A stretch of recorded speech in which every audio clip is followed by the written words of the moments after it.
Halo, assalamualaikum Bunda. Bertemu lagi sama saya, Mbak Nirna. Hari ini saya mau curhat cerita kepada bunda-bunda yang belum mempunyai keturunan alias pejuang garis dua. Saya sedikit bercerita pengalaman saya. Saya menikah di tahun 2018, tepatnya di tanggal 14 bulan Agustus 2018. Saya menikah 3 tahun yang lalu. Di tahun pertama, genap di 1 tahun pernikahan saya dan suami saya, saya hamil dengan usia kandungan 5 minggu. Saya hamil dengan usia kandungan 5 minggu karena kandungan saya lemah, rahim saya lemah, jadi saya keguguran. Saya tahu saya hamil pada tanggal 13 Agustus 2019. Saya tahu saya hamil.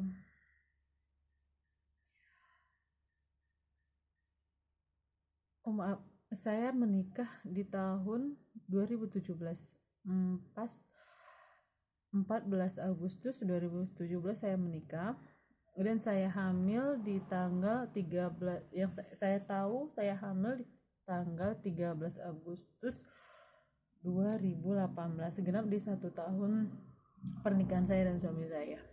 Lalu saya mengetahui saya hamil di tanggal 13 pada hari Kamis, dan hari Seninnya di tanggal Kamis 13, 14, 15, 16, 17, di tanggal 17-nya saya berangkat kerja. Pada waktu itu saya berangkat kerja, padahal suami saya sudah melarang agar saya tidak bekerja untuk sementara. Tapi saya tetap kekeh untuk berangkat kerja, dan saya kerja. Pulang dari kantor, saya merasa perut saya tidak nyaman. Saya merasa perut saya kram, dan saya merasa kalau ada sesuatu yang keluar. Pas sampai di rumah saya cek, ternyata ada flek. Langsung saya ke tempat bidan desa, dan bidan desa saya menganjurkan untuk langsung ke dokter spesialis kandungan, dan sorenya saya langsung ke dokter spesialis kandungan bersama suami saya. Sampainya di dokter spesialis kandungan, dokter itu memeriksa saya dan saya di USG.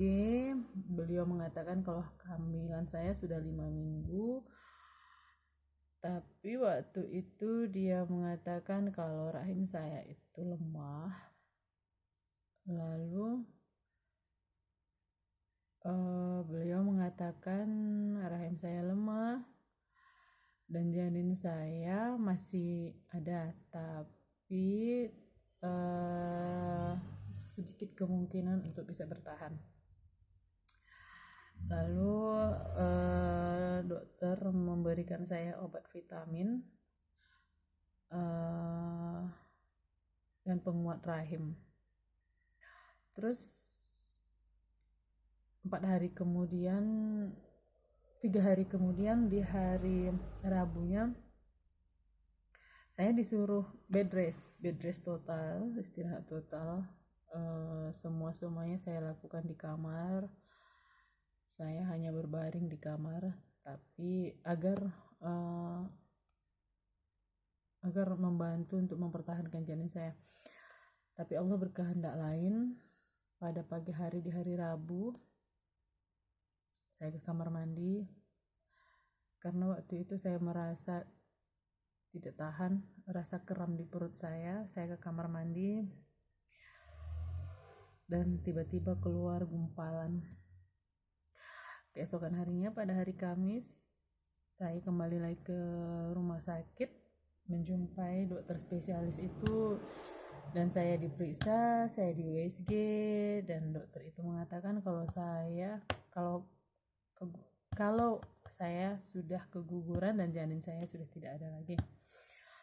Kemudian dokternya bilang dokternya menyarankan untuk dikuret, tapi saya tidak mau karena larangan dari keluarga saya agar tidak dikuret. Habis itu dokternya memberikan saya obat untuk pembersih rahim. Saya minum obatnya, sesampainya di rumah saya meminum obatnya, dan reaksi obatnya setelah saya minum, beberapa menit setelah saya minum, reaksi obatnya di luar dugaan saya.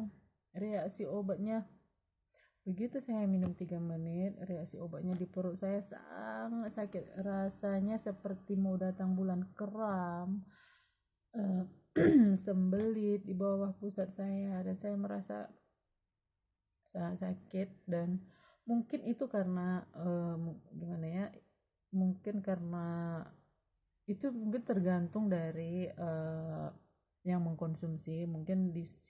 Mungkin saya lemah, dan karena saya memang tidak tahan sakit, jadi itu perasaan saya itu sangat sakit. Nah, saya tanya dokter, ternyata kata dokter itu wajar, namanya juga untuk pembersih rahim, itu wajar. Setelah itu saya disarankan dokter saya 4 hari setelah saya meminum obat pembersih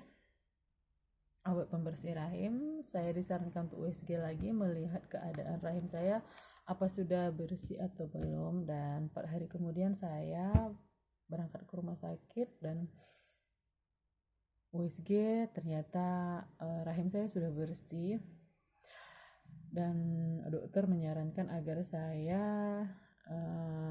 jangan dulu berhubungan sama suami saya selama 1 bulan untuk menguatkan kembali rahim saya. Kemudian singkat cerita, setelah 3 bulan saya program lagi, tapi sampai sekarang alhamdulillah belum dikasih keturunan, belum dikasih kepercayaan itu lagi. Suka dukanya belum mempunyai keturunan di usia pernikahan yang sudah ya termasuk lama, karena sudah 3 tahun.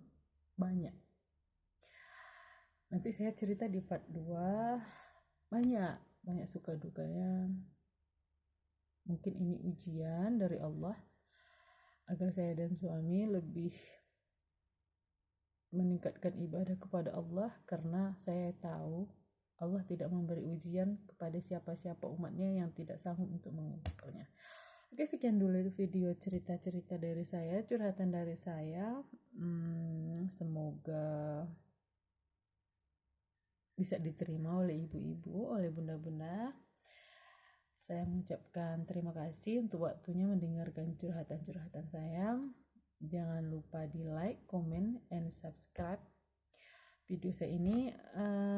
Nanti saya akan membuat video suka dukanya, nanti saya akan membuat video selanjutnya. Assalamualaikum warahmatullahi wabarakatuh.